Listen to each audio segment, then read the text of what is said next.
टाउको काटेर ल्याउनु झोलामा च्याक्क हालेर 50 लाख रुपियाँ अर्को झोलामा हालेर लिएर जानु भन्ने मान्छे कसले शेरबहादुर देउवाले भने हैन बाबुराम र प्रचण्ड अहिले शेरबहादुरको भक्त के हो त यो राजनीति व्यवस्था हैन हिजो कम्युनिस्टको सरकार आयो भने रुन पनि पाइँदैन भन्ने शेरबहादुर देउवालाई यिनै माधव नेपाल र प्रचण्डले बोकेर प्रधानमन्त्री बनाएर हाँस्ने अवस्थामा ल्याइपुर्याए। यो त दुष्ट प्रवृत्ति भइगयो नि। यो कुनै राजनीति चरित्रसँग पनि मेल खाँदैन।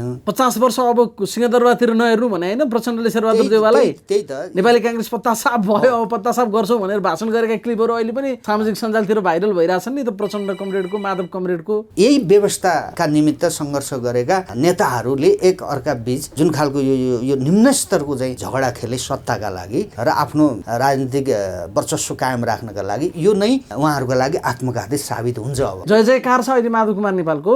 यो अब हेर्नुहोस् जय जयकार बाबुराम र प्रचण्डको जय जयकार गरे 10 वर्षसम्म हात लाग्यो सुन्ने। अहिले पनि गर्दैछन् प्रचण्ड र बाबुरामको जय जयकार। यो नेपालीहरूले कसको जय जयकार गर्छन् कसको गर्दैन म चाहिँ त्यतातिर धेरै ध्यान दिन्न। एमसीसी पास गराउनकै लागि हो अहिले शेरबहादुर देउवालाई प्रधानमन्त्री बनाएको। अरु के चाहिँ आकाशबाट चाहिँ सुन वर्षाउँछ त शेरबहादुरले। अरु के चाहिँ आकाशबाट चाहिँ सुन वर्षाउँछ त शेरबहादुरले। महाकाली सन्धिको मतियार होइन शेरबहादुर देउवा। युद्ध सुरुवात चाहिँ गराउनका निमित्त बाबुरामलाई अभिप्रेरित गर्ने मान्छे होइन शेरबहादुर। अनि बाबुरामसँग चाहिँ अवैध सम्बन्ध राखेर गिरिजाप्रसादलाई हटाएर प्रधानमन्त्री हुने 57मा प्रधानमन्त्री हुने मान्छे होइन शेरबहादुर देउवा। के चाहिँ त्यस्तो अब्बल चाहिँ विवेक भएको मान्छे हो र शेरबहादुर देउवा यो देशको लागि आवश्यकता पर्यो अहिले। तर यी विदेशी खुफिया एजेन्सीको डिजाइनमा यो मुलुकलाई खतम गर्नका निमित्त आएका प्यादाहरू हुने। तर राष्ट्रको पक्षमा बोल्नु जिम्मेवार ठाउँमा गएर बसेर बोल्नु एउटा पार्टीको चाहिँ एउटा लिडरले बोल्नु फरक कुरा हुन्छ। त्यसले म्यासेज जान्छ पिपुलको बीचमा। त्यही भएर प्रधानमन्त्री पूर्व प्रधानमन्त्री ओलीले यो राष्ट्रका लागि धेरै कुरा चाहिँ गर्नुपर्ने थियो उहाँले गर्नु भएन त्यो अलग कुरा हो। तर यी मान्छेहरूका बारेमा यदि कसैसँग इन्फर्मेसन छ भने ओलीसँग छ। त्यसो कहाँबाट कसरी परिचालित छन् भन्ने कुराको हिसाब छ केपी ओलीसँग। उहाँलाई सबै कुराको इन्फर्मेसन राखेर बस्नु भएको छ। अब भन्नु मिल्दैन होला त्यो उहाँको कुरा हो। उहाँको पछाडि पनि त छन् नि। यो के भाग्य हो शेरबहादुर देउवाको कि हाम्रो दुर्भाग्य होइन। यो अदालतले चाहिँ एउटा यो समय पनि अब आजीवन उहाँलाई प्रधानमन्त्री भनेर निर्णय गरिदिएको भए हुन्थ्यो क्या। त्यो त आफू हारेपछि अदालतमाथि प्रश्न जसले पनि उठाउँछ। हिजो अरूले पनि उठाएको थिए सेटिङ भन्ने शब्द सबैभन्दा धेरै प्रयोग गर्ने प्रचण्ड हुन्। जो हार्छ त्यसले विरोध गर्ने जो जित्छ उसले स्वागत गर्ने उत्सव गर्ने यो त गरिरहेछन्। अदालतले त आफूलाई तटस्थ राख्नुपर्ने हो नि। त्योभन्दा अर्को कुन संस्था छ भन्नुहोस् त हामीलाई न्याय दिने। अब त्यसले पनि राजनीतिक गर्न थालेपछि त्यो पनि फसेपछि त जाने चाहिँ कहाँ। राष्ट्रपतिले गर्नुपर्ने काम नगरेका कारणले तपाईँले त्यो गर्नुहोस् मात्र भने हो। अहिले यसलाई चाहिँ अलि अपव्याख्या पो गरियो कि बाहिरबाट तपाईँहरू जस्ता मान्छेले भने। कति खेल्नुहुन्छ त झगडा। यो समस्या चाहिँ संविधानको हो क्या। हामीले नबुझेको कुरा चाहिँ के भने यो संविधान नै सबभन्दा ठुलो समस्याको चाहिँ दस्तावेज हामीले भन्दै आएको कारण त्यो हो नि त। माननीय न्यायाधीशहरूलाई हामी प्रश्न गर्छौँ क्या तपाईँहरूले चाहिँ आफ्ना विवेक चाहिँ त्यो किताबमा खन्याउनु भएको विवेक चाहिँ एउटा संविधान रूपी किताबभित्र विवेक हालेर अनि त्यही माथि के खेलेको थियो। संसदले प्रधानमन्त्री बनाउन सकेन भने नसकेकै कारणले गर्दा यो त एउटा निकास दिनका लागि पनि बाध्यात्मक अवस्थामा सर्वोच्च अदालत पुग्यो नि। त्यसो हो भने यसलाई तलब खुवाउन फेरि अदालतले किन संसद पुनर्स्थापना गरिदिया त। प्रधानमन्त्री देउवालाई बनाउनु भनेर चाहिँ परमादेश जारी गर्ने संसद पुनर्स्थापना किन गरिदिया त। संसद पुनर्स्थापना गरिदिएपछि त संसदले बनाउने हो नि प्रधानमन्त्री। त्यसमा संसदको के काम भन्नुहोस् न। संसद किन चाहिएको हामीलाई। त्यो प्रधानमन्त्री चाहिँ त्यो संसदबाट चुन्ने हो कि अदालतबाट कुनै सैनिक हेडक्वार्टरबाट चुन्ने हो।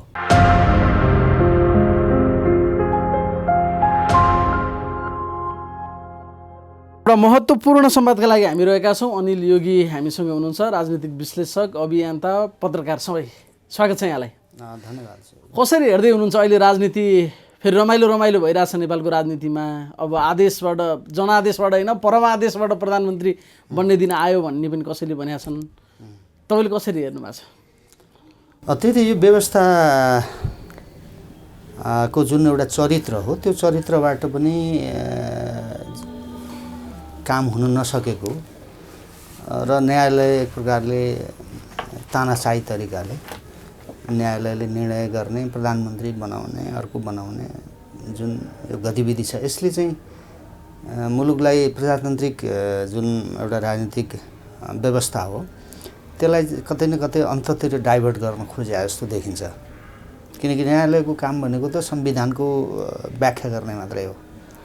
संसद पुनर्स्थापना गरिदिए पुग्ने ठाउँमा फलानालाई प्रधानमन्त्री बनाउनु फलानालाई हटाउनु भनेको सर्वोच्च अदालतले आफ्नो न्यायिक निष्पक्षता कायम गर्न सकेन भन्ने हो तपाईँलाई लागेको कुरा चाहिँ। त्यो जगजाहेर छ नि।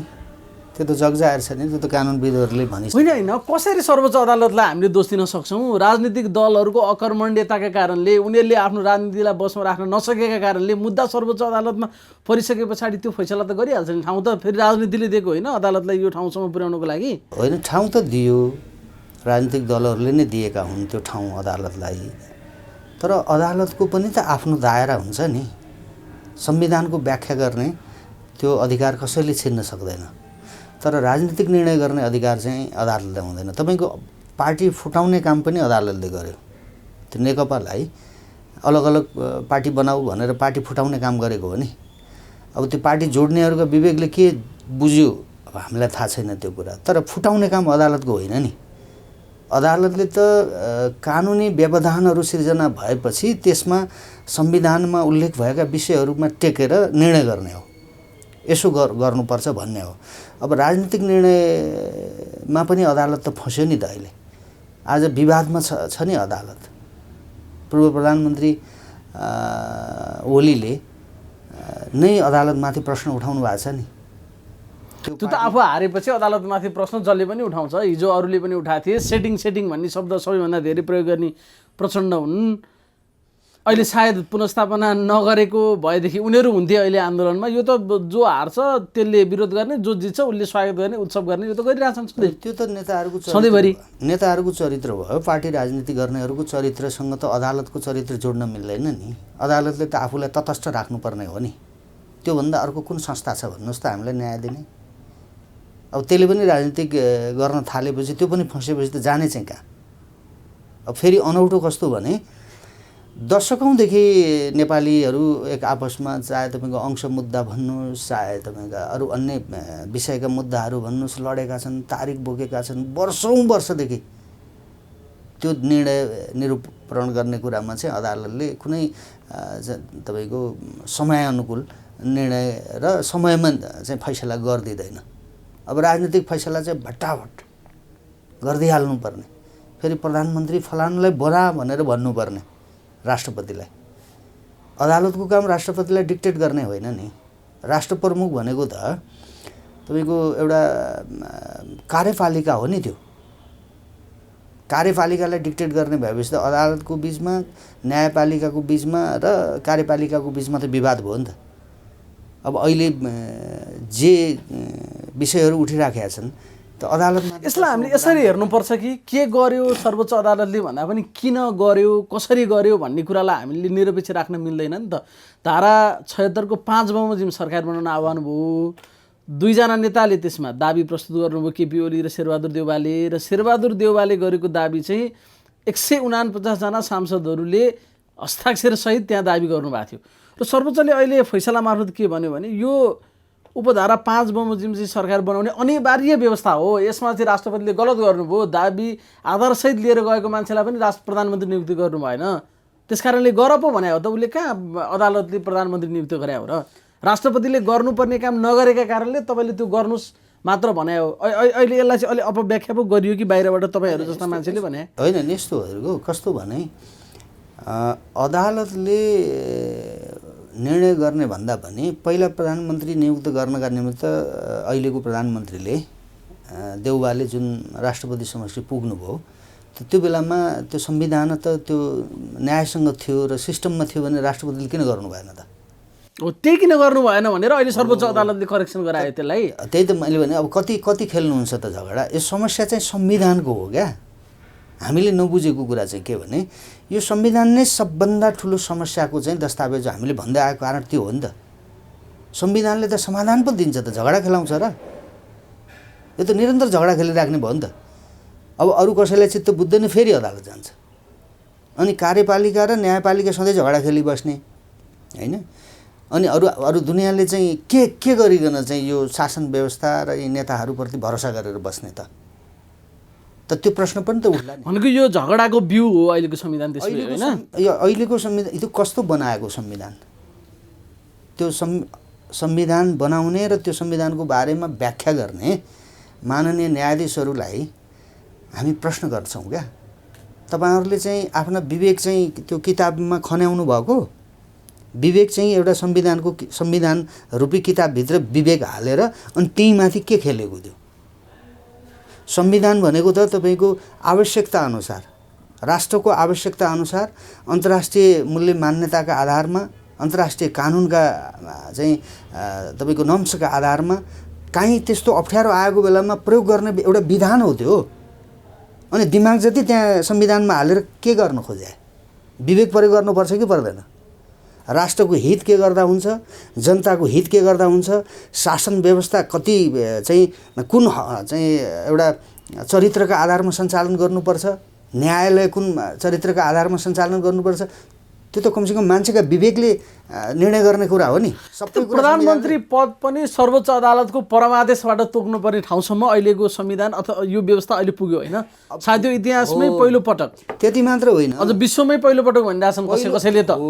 यो कस्तो यो राजनीतिक निर्णय हो हामीले म संविधानको व्याख्याता होइन संविधानको व्याख्याता मान्ने न्यायाधीशहरू नै हो ल बाहिरबाट एउटा सोझो आँखाले हेर्दाखेरि पनि यो गलत भएको देखिन्छ त्यसो भए होइन तपाईँलाई संसद पुनर्स्थापना नगरेको हो कुनै त्यस्तो सङ्कटपूर्ण अवस्था हो भने ल ठिक छ अदालतले निर्णय गर्यो त्यो सङ्कटपूर्ण अवस्था थियो संसद पनि पुनर्स्थापना हुने सम्भावना थिएन त्यसपछि अदालतले गरे चित्त बुझाउनु हुन्थ्यो नि त अब केही पनि नभएपछि के गरोस् त अदालतले एउटा न एउटा चाहिँ कार्यपालिका प्रमुख त प्रधानमन्त्री त चाहियो कि त राष्ट्रपति शासन लाउनु पऱ्यो कि सैनिक शासन हुनु पऱ्यो अरू के शासन हुन्छ त अदालतको शासन दुनियाँमा त कहीँ पनि देखिँदैन त यो अप्ठ्यारो स्थिति थियो र अदालतले यो गर्यो भन्न हुन्थ्यो संसद पुनर्स्थापना गरिदिएको छ सार्वभौम सत्ता संसदले हो नि प्रधानमन्त्री बनाउने भने देउवा प्रधानमन्त्री हुने कि ओली हुने कि होइन रहिराख्ने संसदले प्रधानमन्त्री बनाउन सकेन भने नसकेकै कारणले गर्दा यो त एउटा निकास दिनका लागि पनि बाध्यात्मक अवस्थामा सर्वोच्च अदालत पुग्यो नि त्यसो हो भने यसलाई तलब खुवाउन फेरि अदालतले किन संसद पुनर्स्थापना गरिदिया त प्रधानमन्त्री देउवालाई बनाउनु भनेर चाहिँ परमादेश जारी गर्ने संसद पुनर्स्थापना किन गरिदिया त यो त राजनीतिक निर्णय हो यो कुनै संसद पुनर्स्थापना गरेकै कारणले नै शेरबहादुर देउवा प्रधानमन्त्री बने भने संसद पुनर्स्थापना नगरे भए त केपी ओलीले निर्वाचन घोषणा गरेको थिए चुनाव हुन्थ्यो हुन्न थियो एकतिर अगाडि बढ्थ्यो नि देश मिल्दैन क्या तपाईँको कानुनले पनि मिल्दैन राजनीतिक रूपले त झन् मिल्दैन संसद पुनर्स्थापना गरिदिएपछि त संसदले बनाउने हो नि प्रधानमन्त्री त्यसमा संसदको के काम भन्नुहोस् न संसद किन चाहिएको हामीलाई त्यो प्रधानमन्त्री चाहिँ त्यो संसदबाट चुन्ने हो कि अदालतबाट कुनै सैनिक हेडक्वार्टरबाट चुन्ने हो त्यो त होइन नि त परम आदेश जारी गरेर देउवालाई प्रधानमन्त्री बनाउनु भनेर अदालतले आदेश दिन अनि उहाँहरू त्यही माग लिएर जानुभएको थियो नि त हामीले प्रधानमन्त्रीका लागि चाहिने सङ्ख्याको बहुमत सहित हस्ताक्षर लिएर राष्ट्रपतिकोमा गएका थियौँ राष्ट्रपतिले गलत गर्नुभयो हामीलाई प्रधानमन्त्री नियुक्त गरिदिनु भएन त्यसकारणले हाम्रो बहुमत छ प्रधानमन्त्री नियुक्त गरिबक्सियोस् हजुर भनेर गएको थियो नि त रिटमा माग नै त्यही भएको थियो के त्यही त मैले भने नि तपाईँको मलाई प्रधानमन्त्री हुन मन लाग्यो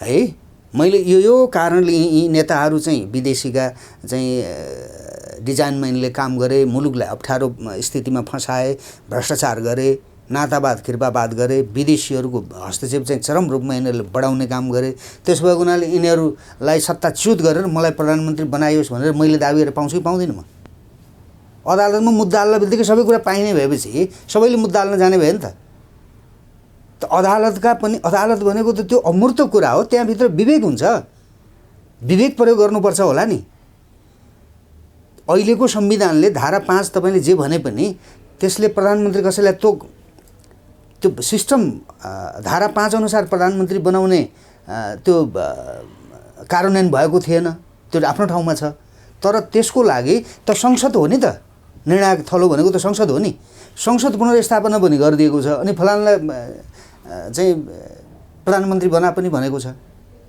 भनेको यसका पछाडि यो राजनीतिक व्यवस्थालाई यो सिस्टमलाई र यी नेताहरूलाई चाहिँ कामै नलाग्ने गरेर कसै न कसैले सिद्ध्याउनुका निमित्त अदालतले पनि प्रभावमा परेको रहेछ कसैको भन्ने कुरा देखियो नि भनेको यो खेल पनि अहिले डिजाइन अन्तर्गत नै भइरहेछ भन्ने आशंका हो तपाईँको यहाँ आफ्नो डिजाइनले को चाहिँ बसिरहेछ र बाँचिरहेछ भन्नुहुन्छ शिवजी तपाईँ नेपालका कुनै पनि इन्स्टिट्युसनहरूको नेतृत्व गर्नेहरू आफ्ना बुद्धिले यिनका आफ्ना हिम्मतले काम चाहिँ गरिरहेछन् भन्ने लाग्छ तपाईँलाई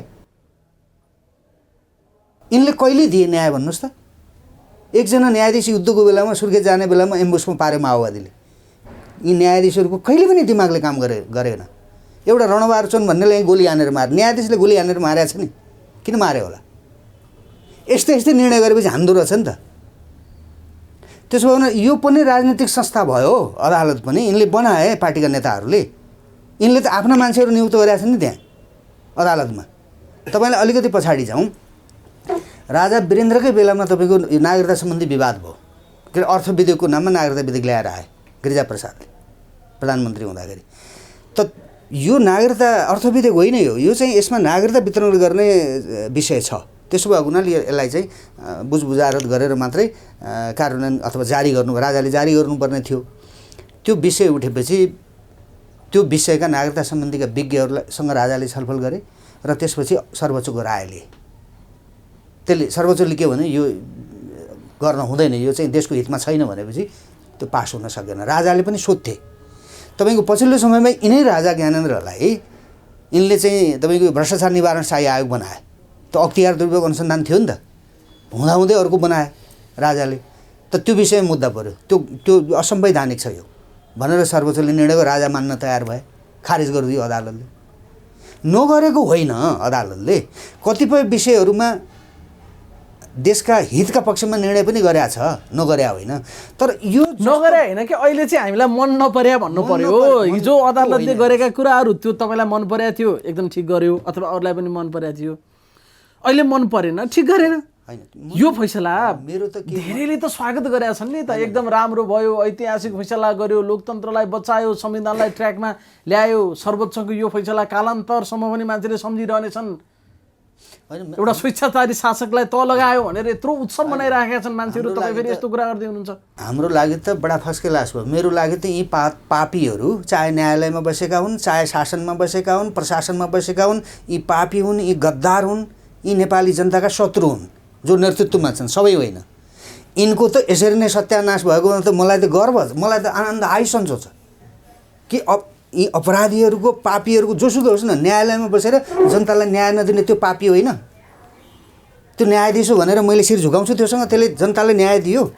मैले अघि पनि भने माओवादीले चाहिँ बम हान्दाखेरि, एम्बुसमा पार्दाखेरि पनि यिनीहरूले न्याय सम्पादन गर्ने कुरा चुस्त दुरुस्त बनाएनन् नि।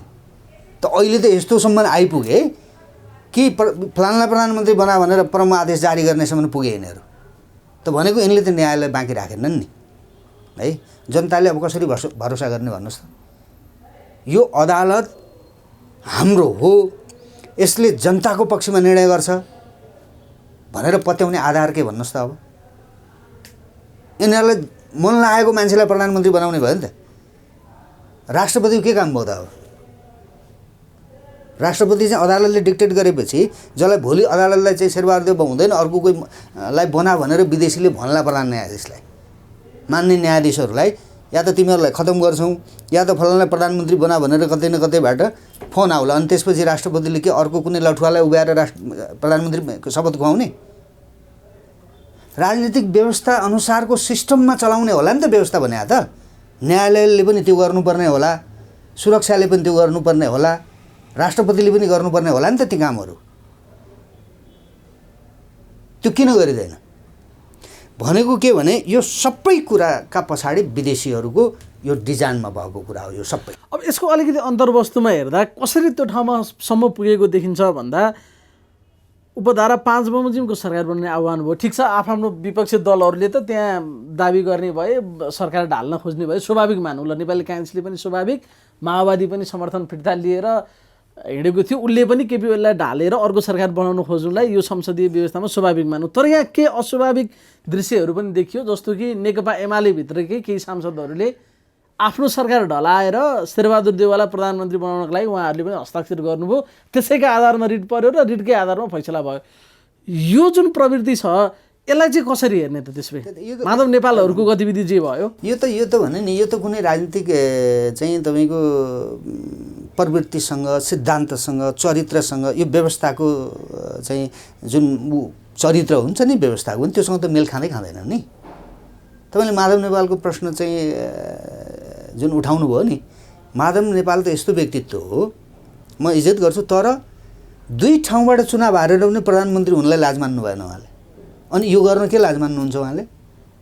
यो कन्सा ठुलो कुराहरू यो व्यवस्थामा शेरबहादुर प्रधानमन्त्री बनाउने विदेशीहरूको डिजाइन अन्तर्गत चाहिँ यो 4-6 महिनादेखिको जुन यो प्रोपोगन्डा चलिराखेको थियो त त्यसमा त माधव नेपालले रोल जुन खेल्नुभयो त्यो त यो व्यवस्था अनुसारको ठिकै हो नि। को चाहिँ नैतिकवान तपाईँले नेता देख्नु भएको छ नेपालमा जसले प्रजातान्त्रिक शासन व्यवस्था अनुसार चाहिँ दायाँ बायाँ गर्न मिल्दैन, विधिको शासन अनुसार चल्नुपर्छ, जनताको मतका आधारमा चल्नुपर्छ, जनताको मत नै अन्तिम चाहिँ सत्य हो, मलाई जनताले मत दिएको छैन म प्रधानमन्त्री हुन्न भन्नुभयो माधव नेपालले। पदका लागि जे पनि गर्ने, आफ्नै पार्टीभित्रका चाहिँ नेताहरूसँगको चाहिँ कलहमा चाहिँ एउटाले अर्कोलाई सिद्ध्याउँदै आएको होइन सबैलाई। यो त अपराधीहरूका गिरोह हो नि, यिनले मुलुकलाई कस्तो बनाए भन्नेतर्फ हामीले आफ्नो ध्यान केन्द्रित गऱ्यौँ भने यिनका चरित्रको बारेमा त स्पष्ट हुन्छ नि। होइन, हिजो कम्युनिस्टको सरकार आयो भने रुन पनि पाइँदैन भन्ने शेरबहादुर देउवालाई यिनै माधव नेपाल र प्रचण्डले बोकेर प्रधानमन्त्री बनाएर हाँस्ने अवस्थामा ल्याइपुर्यायो नि। यो प्रवृत्तिलाई के भन्ने यो व्यवस्थामा भनेर अलिक स्पष्ट जवाब खोजेको क्या तपाईँसँग मैले। यो त दुष्ट प्रवृत्ति भइगयो नि शिवजी, यो कुनै राजनीति चरित्रसँग पनि मेल खाँदैन। त्यो लेभल त बनाएको छ नि त। 50 वर्ष अब सिंहदरबारतिर नहेर्नु भने होइन प्रचण्डले शेरबहादुर देउवालाई। त्यही त नेपाली काङ्ग्रेस पत्ता साफ भयो, अब पत्ता साफ गर्छौँ भनेर भाषण गरेका क्लिपहरू अहिले पनि सामाजिक सञ्जालतिर भाइरल भइरहेछन् नि त, प्रचण्ड कमरेडको, माधव कमरेडको। होइन, यो चाहिँ कस्तो भने हेर्नुहोस्, राजनीतिक व्यवस्थालाई नै उहाँहरूले सम्पूर्ण रूपले समाप्त गर्ने गरिकन आफ्ना प्रवृत्तिहरू, आफ्ना चरित्रहरू र यही व्यवस्थाका निमित्त सङ्घर्ष गरेका नेताहरूले एक अर्का बीच जुन खालको यो निम्न स्तरको चाहिँ झगडा खेले सत्ताका लागि र आफ्नो चाहिँ राजनीतिक वर्चस्व कायम राख्नका लागि, यो नै उहाँहरूको लागि आत्मघाती साबित हुन्छ। अब माधव नेपालका कतिपय मान्छेहरू अहिले के कुरा गर्दैछन् भने संविधानको विषय सबैभन्दा प्रमुख कुरा हो। हाम्रो अध्यक्ष जो प्रधानमन्त्री हुनुहुन्थ्यो केपी उहाँ चाहिँ संविधानलाई कुल्चेर मिचेर अगाडि बढ्न खोज्नुभयो, प्रतिगमनकारी भएर निस्किनुभयो, अधिनायकवादी भनेर निस्किनुभयो। त्यो भएर उहाँलाई करेक्सन गर्नका लागि यो बाध्यात्मक कदम हो। हामी त विद्रोही हौँ, व्यवस्थाभित्रको यही पार्टीभित्रको पनि विद्रोही आवाज हो, हाम्रो क्रान्तिकारी हौँ हामी भनिरहेछन् नि। जय जयकार छ अहिले माधव कुमार नेपालको। यो अब हेर्नुहोस्, यो जय जयकार बाबुराम र प्रचण्डको जय जयकार गरे 10 वर्षसम्म हात लाग्यो सुन्ने, अहिले पनि गर्दैछन् प्रचण्ड र बाबुरामको जय जयकार। यो नेपालीहरूले कसको जय जयकार गर्छन् कसको गर्दैन म चाहिँ त्यतातिर धेरै ध्यान दिन आवश्यक पनि ठान्दिनँ म, किनभने यो देश हो। हेर्नुहोस्, यो मजाक गर्ने थलो होइन यो, तर आज त्यस्तो बनाइयो। न्यायालय पनि खत्तम गरियो, सुरक्षा अङ्गहरूलाई पनि खत्तम गरियो, समाजलाई पनि विभाजन गरियो, सम्पूर्ण रूपले विदेशीको क्रीडास्थल बनाइयो र त्यही चाहिँ विदेशीको डिजाइन अन्तर्गत नेताहरूले मनपरी गर्दैछन्। हामीले देखेको र भोगेको आजको यथार्थ त्यही हो।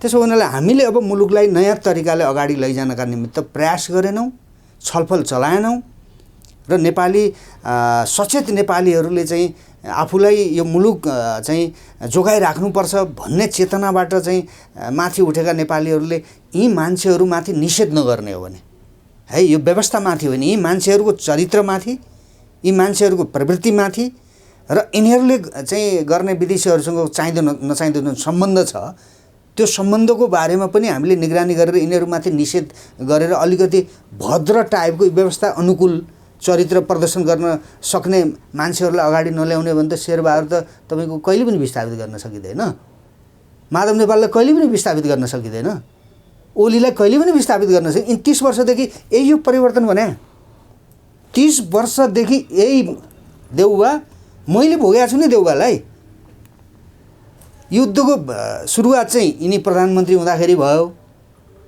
म पत्रकारकै हैसियतले समाचार सङ्कलन गर्न गएको थिएँ। बाबुरामजी 40 सूत्रीय माग दिँदाखेरि पछि 57मा जब हामी यो युद्धबाट चाहिँ गाउँबाट मान्छेहरू जब भागे, यो के गरे आयो भनेर चाहिँ जब हामी पैदल यात्रा गरेर भद्रकाली आयौँ, माओवादी समस्या समाधान उच्च स्तरीय आयोगको अध्यक्षको परिचय ल्याएर देउबाजी मलाई भेट्न आउनुभएको थियो भद्रकालीमा। त अब चाहिँ के उपादेयता र के आवश्यकता पर्यो देउबाको भन्नुहोस् त? त्यो एमसिसी पास गराउनलाई हो नि।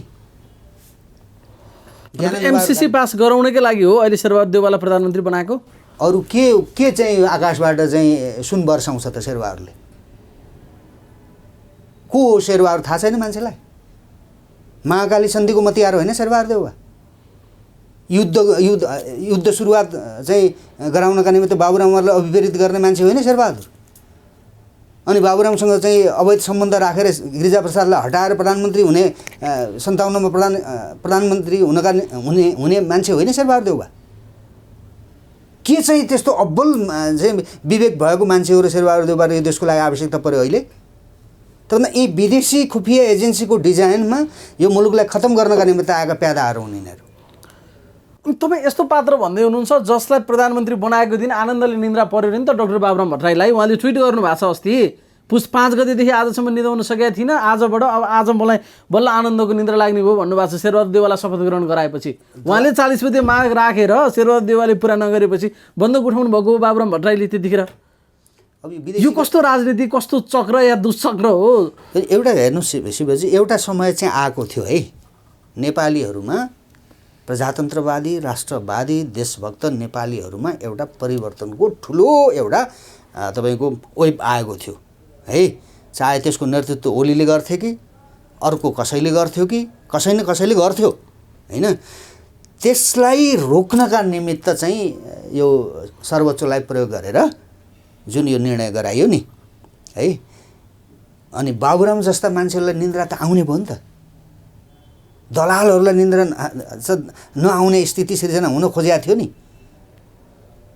सबैलाई बेइमानहरू जसले मुलुकप्रति गद्दारी गरे, क्रान्तिको नाममा, युद्धको नाममा, जातका नाममा, भाषाका नाममा, भूगोलका नाममा जनतालाई विभाजन गरेर यो मुलुक टुक्रा टुक्रा बनाउन खोज्ने तत्त्वहरूलाई त अनि आएर अगाडि राखेर चाहिँ खाउतिमीहरू भन्ने निर्णय अदालतले गर्दाखेरि निन्द्रा आउने भयो नि त उनीहरूलाई। त्यो त स्वाभाविक छ नि। अनि यसरी हेरौँ न, माओवादीले 40 बुँदे माग राख्यो जतिखेर प्रधानमन्त्री शेरबहादुर देउवा थिए होइन त। टाउकाका मूल्य तोकेको हो, त्यहाँ म आउँदैछु। अनि तपाईँ पनि जानुभएको थियो रिपोर्टिङ गर्न त्यो दिन? गएको थिएँ म। पछि टाउकाको मूल्य तोक्ने दिन पनि आयो। मैले टाउको काटेर ल्याउनु, झोलामा च्याक्क हालेर 50 लाख रुपियाँ अर्को झोलामा हालेर लिएर जानु भन्ने मान्छे कसले? शेरबहादुर देउवाले भने होइन, भनेको। बाबुराम र प्रचण्ड अहिले शेरबहादुरको भक्त। के हो त यो राजनीति व्यवस्था? यो पनि कुनै राजनीति हो? यो पनि कुनै नैतिकवान मान्छेले सुन्न सक्ने कुरा हो? यसलाई राजनीति हो, प्रजातन्त्र हो, लोकतन्त्र हो, गणतन्त्र हो यस्तो हुन्छ भन्दै बस्ने हामी जस्तो मान्छेले? कि त दिमाग ठिक छैन भन्नु पऱ्यो, हामीले हाम्रा दिमागले काम गरिरहेको छैन भन्नु पऱ्यो। म चाहिँ त्यो भन्न सक्दिनँ। शेरबहादुर देउवाको डडेलधुरामा रहेको घरमा माओवादीले बम हानेर अहिले पनि खण्डहर छ होइन, घर उठाएको छैन शेरबहादुर देउवाले। उनी कहाँ जाँदै थिए, धनगढीमा बम एम्बुसमा पारेको छ। शेरबहादुरलाई पनि हाले, घर त सिधै नै हाले। घर त सिद्ध्याए, एम्बुसमै पारेको हो नि। उहाँले भद्रकालीमा हामीलाई भेट्न आउँदाखेरि माओवादी समस्या समाधान आएको उच्च स्तरीय आएको अध्यक्षको नाताले आउनुभयो। म बाबुरामसँग चाहिँ 40 सूत्रीय माग बाबुरामजीले पेश गर्दाखेरि म रिपोर्टिङ गर्न गएको होइन। 52मा 57मा चाहिँ तिनै देउवा चाहिँ समस्या समाधान आएको उच्च स्तरीय आएको अध्यक्ष भएर आए। यी को हो नि? यिनलाई के भूमिका आउँछ? त्यो कसले दिन्छ यिनलाई यस्तो भूमिका? तपाईँको एकपटक राष्ट्रको जिम्मेवार ठाउँमा बसिसकेपछि पटक पटक हरेक घटनाक्रममा बेइमानी गरेको, राष्ट्रघात गरेको, जनघात गरेको चाहिँ तत्त्वलाई फेरि फेरि तानेर ल्याउने, फेरि त्यसलाई योग्य बनाउने, कहिले यो अयोग्य भन्ने, कहिले राजाले असक्षम भनेर फालिदिने, कहिले जनताले असक्षम भनेर फालिदिने, कहिले केही गर्ने, कहिले केही गर्ने, व्यवस्थाअनुसार काम नगर्ने, चरित्र प्रदर्शन गर्न नसक्ने त्यस्तो मान्छेलाई यो 30 वर्षदेखि त त्यही मान्छे देख्दैछौँ त हामी। के परिवर्तन आयो नेपालमा?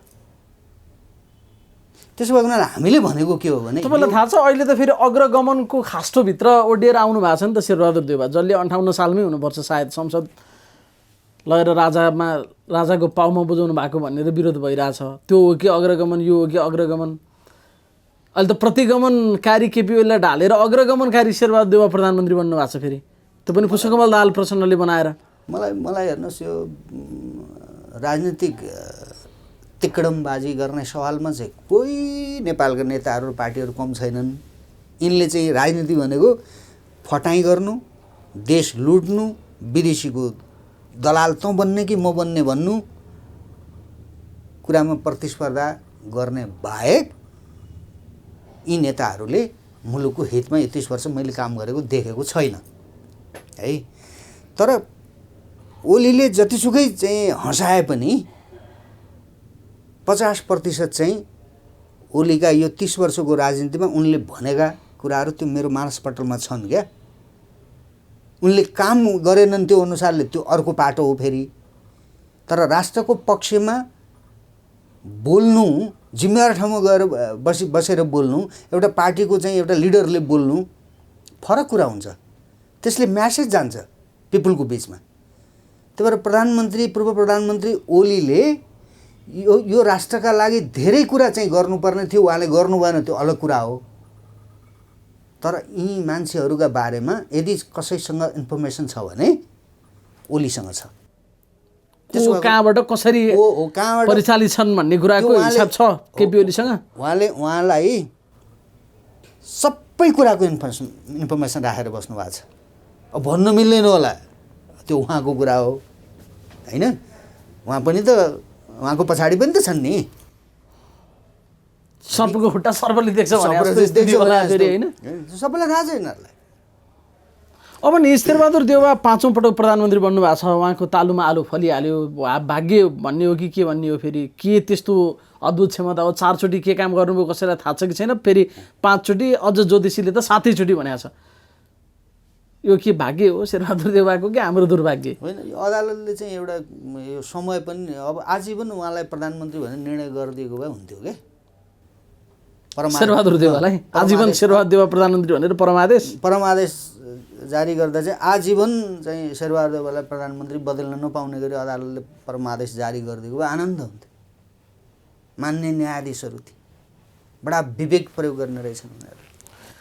अब तपाईँहरू पनि केही गर्दै हुनुहुन्छ होइन, यो व्यतिथि विकृति विसङ्गतिबाट आजित भएर 4 गते भनेको भोलि नै यो चाहिँ के शेरबहादुर देउवा प्रधानमन्त्री भएको विरोधमा कि पूर्व निर्धारित? फेरि अस्तिसम्म त कोरोना थियो तपाईँलाई 15 गतेसम्म, फेरि अहिले 15 दिनमा कोरोना सकिया पनि छैन। होइन, यो अब देश सकिने भयो हेर्नुहोस् है। अब यिनले गरेका असमान सन्धि सम्झौताका कारण यो मुलुक चाहिँ नरहने अवस्थामा पुग्यो। यो संविधानले ल्याएका समस्याहरूमा मुलुक फस्यो। यी नेताहरू आफै फसे। यिनलाई कसैले, तपाईँले मैले फसाएको हो यिनलाई नेपाली जनताले फसाएको हो होइन। यिनले बनाएको जुन संविधान थियो त्यो संविधानका चाहिँ आधारमा राज्यका सुरक्षाङ्ग पनि फसे, अदालत पनि फस्यो, राजनीतिक पार्टीहरू पनि फसे। समग्रमा यो व्यवस्था नै जाने एउटा स्थिति सिर्जना भयो। व्यवस्था जाने भनेको जसले यो व्यवस्थाको रखवारी गरिरहेका छन्, हामीले लडेर ल्याएको व्यवस्था हो भनिरहेछन् नि, त्यो उनीहरूकै कर्मले। त्यो त अब सिधा कुरा गर्नुपर्दा चाहिँ भोलिको आन्दोलन के का लागि तपाईँहरूको? त भोलिको आन्दोलन यो संविधान खारेज गर्नका लागि, यो विदेशीले लादेको चाहिँ यो जबरजस्ती लादेको दस्तावेज हो। यो देशभक्तहरूले बोकी हिँड्ने दस्तावेज होइन। यो परिवर्तनका सम्भावक भनेका सबै विदेशीका दलाल हुन् भन्ने कुरा स्पष्ट छ। यो लुकेर भन्ने कुरा होइन। यो यिनले गरेका कर्मले प्रमाणित गर्छ नि दलाल हुन् कि होइनन् भन्ने कुरा। त्यसो भएको हुनाले हामीले यो संविधान बल्ल संविधान बच्यो भनेर उत्सव भइरहेछ। तपाईँले यही संविधान खारेज गर्ने भनेर आन्दोलन गरिरहनु भएको छ। नयाँ प्रधानमन्त्री आउनु भएको छ, नयाँ अब त्यो आन्दोलनको के औचित्य छ भने अहिले जसले यो संविधानको भजन कीर्तन गरेर, यो व्यवस्थाको भजन कीर्तन गरेर खाइराखेका छन्, उनीहरूलाई मजा आइराखेको होला। आम नेपाली जनतालाई सुनौ न हामीले के भन्दैछन्। आम नेपाली जनता जुन देशमा त्यो देशको जनताको आवाज सुनिँदैन, त्यो कसरी प्रजातन्त्र हुन्छ? त्यो कसरी लोकतन्त्र हुन्छ? त्यो कसरी गणतन्त्र हुन्छ? त मुठीभर मान्छेहरूको चाहिँ यो राणालाई समेत मात गर्ने खालको यिनको अराजनैतिक शैलीलाई लोकतन्त्रसँग जोड्ने, गणतन्त्र प्रजातन्त्रसँग जोड्ने त्यो त मिल्दैन। समय त फेरि आउँथ्यो होला नि। यस्तो एउटा विषम परिस्थिति छ, स्वास्थ्यका कारणले गर्दा यत्रो ठुलो सङ्कट छ। यिनले के ल्याउँदैछन् शिवजी? यिनले ल्याउने युद्ध हो। अब यिनले ल्याउने धर्मको युद्ध हो, यिनले ल्याउने जातीय लडाइँ हो, यिनले ल्याउने एमसिसी मार्फत अमेरिकन सेना हो। चिनियाहरूको चाहिँ सेनालाई आउने परिस्थिति निर्माण गर्ने हो। के गर्ने हो यिनले? नयाँ केही गरेछन् भन्ने लाग्छ तपाईँलाई? त्यसो भएर हामीले भनेको के भने यो राज्य विखण्डन गर्नका निमित्त यो सङ्घीयता विदेशसँग होइन जनताको माया त तपाईँहरूलाई पनि रहेनछ नि भन्न खोजे कि अहिले उहाँहरू पनि के जुलुस गर्नु गर्दै पर्यो? हिँड्नु हामी भएको छ जिम्मेवार ठाउँ बसेर जनतालाई मारिरहेका छौँ र हामी जिम्मेवार अनि ठाउँ तपाईँले भए- कार्यक्रम गर्नका कारणले भोलि रोग फैलियो भने किन ओलीले गर्दा चाहिँ कोरोना नलाग्ने, प्रचण्डले गर्दा नलाग्ने, हामीले गर्दा चाहिँ लाग्ने। त्यही भनेर उहाँहरू भन्दा कसरी फरक हुनुभयो तपाईँहरू भने ओलीले गरेछ प्रचण्डले गरेछ देउवाले गरेछ हामीले गर्दा चाहिँ सर्ने भन्ने तर्कले त हामी पनि उनीहरू जस्तै भयौँ भन्ने अर्थ त लाग्छ त्यसो भए फेरि। अब यिनले जति अपराध गर्छन् मुलुक मर्दा हात बाँधेर बसौँ त, अनि त्यही हो हाम्रो धर्म, त्यही गर भन्नुहुन्छ तपाईँहरूले। देश मर्दै गर्दा रोगबाट चाहिँ मरिने डरले चाहिँ देश मर्न दिने कुरा पनि हुन्छ कहीँ? तपाईँले कल्पना गर्नुहोस्, माओवादी युद्ध नेपालमा हुन्छ कसैले कल्पना गरेको थियो? नेपाल जस्तो देशमा नेपाली जातिका बिचमा एक नेपालीले अर्को नेपालीले गौँडा ढुकेर मार्ने आन्दोलन युद्ध 10 वर्ष चल्ला कल्पना गरेका थियौँ हामीले? अनि भोलि चाहिँ यो एमसिसी पास गर्न जुन डिजाइन अन्तर्गत ओलीलाई हटाएर देउवालाई जसरी ल्याइएको छ अदालतलाई प्रयोग गरेर विदेशीहरूद्वारा, अनि एमसिसी पास भयो र यहाँ अमेरिकन सेना चाहिँ आउने स्थिति भयो भने चिनले आउनु दिन्छ? अब त सिधा चिन र चाहिँ तपाईँको अमेरिकाको चाहिँ वार हुन्छ यहाँ। कसले चलाउँछ यो देश? कुन चाहिँ चाहिँ त्यस्तो मुला तागतदार मान्छे नेपालमा को कहाँनिर गएर प्रधानमन्त्री भएर बस्छ र कसका भक्तजनहरूको सुरक्षा हुन्छ यहाँ? त्यसो देशलाई युद्धमा फसाउने जुन यिनीहरूले चाहिँ अपराध गरे, यो अपराधका विरुद्ध हाम्रो आन्दोलन हो, राष्ट्रिय शक्तिको आन्दोलन भनेको। हामीले सत्तामा जाने भनेको होइन, सत्ता विवेकयुक्त तरिकाले चलाउन त। त्यसो भए काङ्ग्रेसले चलाउने कि कम्युनिस्ट भन्नेले चलाउने कि अदालतले चलाउने कि सेनाले चलाउने कि देश बचाइदिएन त भनेको हामीले। त्यो विधिको शासन चलाइदेऊ न त भनेको हामीले। न्याय सम्पादन चाहिँ चुस्त दुरुस्त ढङ्गले न्याय सम्पादन गरिदेऊ न त भनेको। देशको सार्वभौम सत्ता र भौगोलिक अखण्डताको रक्षा पनि नहुने, जनताले न्याय पनि नपाउने, जनताले सुरक्षा पनि नपाउने, जनताले आफ्नो देशभित्र बस्न र बाँच्न सक्ने परिस्थिति पनि निर्माण नगर्ने, अनि यी दलालहरूलाई बोकिराख अनि किन चाहिँ आन्दोलन गर्छौ भनेर भन्न मिल्छ नेपालीले? अब हतियार लिएर निस्कने बेला भयो तपाईँको, के अरे ढ्वाङ राखेर फुक्ने बेला मात्र छौँ हामी अहिले। अबको 2-4 महिनापछि प्रत्येक नेपालीका हातमा हतियार हुन्छ एमसिसी पास भयो भने। यिनीहरूले त्यो एमसिसी पास गराउने डिजाइन अन्तर्गत त्यो ज्ञानेन्द्रबहादुर कार्कीलाई कानुन मन्त्री बनाएको छ। तपाईँले चिनको सक्रियता देख्नु भएन? यो बिचमा कहाँ थिए चिनका राजदूत? कहाँ थिए? किन बढ्यो चिनियाहरूको भनेको शेरबहादुर देउवा प्रधानमन्त्री हुने बित्तिकै चिनिया राजदूतको सक्रियता जसरी अहिले देखिएको छ, सबै प्रधानमन्त्रीदेखि लिएर सबै दलका शीर्ष नेताहरूलाई उहाँले भेट्नु भएको छ। अब चिन सशङ्कित छ हो, शेरबहादुर देउवा प्रधानमन्त्री बन्नु भनेकै एमसिसी पास हुने हो भनेर चिन क्लियर भइसक्यो। नेपालीहरू जस्ता नालायक, गद्दार, बेइमान, सिल्ली, तुच्छ मान्छेहरू हुँदैनन् नि अरू देशमा। चिनियाहरूलाई आफ्नो चिनको माया छ नि। यही देशबाट खम्पा विद्रोह चाहिँ गराएर चिनमा चाहिँ तिब्बतमा समस्या ल्याउन खोजिएको थियो नि, राजाहरूले त्यो रोके, दबाइदिए। यिनले दबाउन सक्ने हैसियत छ? जसले अमेरिकाको पैसा नभइकन बाँचिँदैन भन्ने मुलाहरूले बचाउँछन्, आफ्नो देश बचाउँछन् र चिनको रक्षा गर्छन्, पत्याउँछ चिनले। त्यही भएर कम्युनिस्ट तथाकथित कम्युनिस्ट भनिएकाहरू है पश्चिमाहरूका दलालहरूलाई हुन् भन्ने कुरा चिनियाहरूलाई थाहा हुँदाहुँदै पनि एकै ठाउँमा राख्नका निमित्त त गर्नु प्रयास गरे हो नि त। सी जिङपिङले त फोनै गर्नुभयो हाम्रो राष्ट्रपतिलाई, उहाँ पनि कम्युनिस्टै हो कि भन्ने लाग्यो होला सी जिङपिङलाई। अनि चिनिया राजदूतको सक्रियता प्रचण्डले एमसिसी पास गर्न दिन्छन् त भने? प्रचण्ड त एमसिसी विरोधी मान्छे होइन? कसले भन्यो तपाईँलाई? लीलामणि पोखरेलले। लीलामणिले भनेर हुन्छ? एकजना लीलामणिले कराएर चाहिँ एमसिसी पास हुँदैन भन्ने ठान्नु भएको छ तपाईँले? महाकाली सन्धिमा कति थियो विरोध गर्ने? पास भएन त्यो? एमसिसी पास हुँदैन भन्ने ठान्नु भएको छ? पास गराउँछन् यिनीहरूले। भनेको प्रचण्ड पनि एमसिसीकै मान्छे हुन् त्यसो भए? प्रचण्डलाई त अमेरिकामा डुलाइएको छ यो एमसिसी पास गराउनकै लागि। हामीले बुझ्नुपर्छ। भनेको त अब राष्ट्रिय सहमति हुनुभयो त एमसिसीको लागि, त केपी ओली पनि एमसिसीको पक्षपाती नै हो। राष्ट्रिय सहमति त्यसलाई भन्न मिल्दैन। विदेशीका दलालहरू बिचको सहमतिमा पास भयो भन्छन् यिनीहरूले, त्यसलाई राष्ट्रिय सहमति भनिँदैन। त त्यसपछि यहाँ चाहिँ लडाइँ सुरु हुन्छ। ठिक छ, अब भोलिको कार्यक्रम कहाँ हुँदैछ, कति मान्छे आउने अपेक्षा छ तपाईँहरूको, को बोल्दै हुनुहुन्छ, कस्तो छ अलिकति जानकारी गराइदिनु। भोलिको कार्यक्रम चाहिँ हामीले 11:30 दरबार मार्गमा हामीले आम नेपालीहरूलाई हामीले आह्वान गरेका छौँ र हाम्रा राष्ट्रिय शक्तिका संरचनाहरू त आउने नै भए। हामीले 15-20 हजारको हाम्रो चाहिँ अनुमान छ। नेपालीहरू आत्तिएको समय हो यो। हामीले सचेत गराउन चाहेको हो। हामीले यो अभियान हो, पार्टी होइन, सत्तामा हामी जाँदैनौँ। सत्तामा जाने प्रक्रिया यो होइन। यस्तो बेलामा सत्ताको कुरा होइन।